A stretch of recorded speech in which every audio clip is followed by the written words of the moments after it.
கிறிஸ்துவில் பிரியமானவர்களே, ஆண்டவராகிய இயேசு கிறிஸ்துவின் நாமத்தில் உங்களை வாழ்த்துகிறேன்.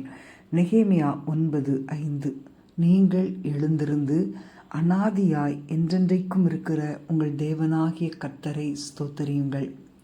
இன்றைக்கு நாம் இந்தியாவின் 78வது சுதந்திர தினத்தை கொண்டாடுகிறோம்.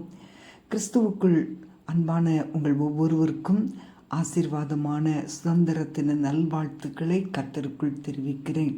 காஷ்மீர் முதல் கன்னியாகுமரி வரை கர்த்தர் தம்முடைய வார்த்தையினால் ஆளுகை செய்வாராக.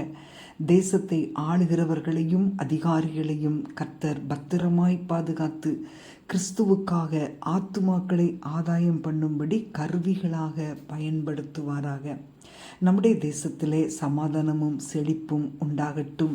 பல்வேறுபட்ட சமுதாயங்கள் இருந்தாலும் கருத்து வேறுபாடுகள் மறைந்து ஒற்றுமை உண்டாகட்டும். கர்த்தராகிய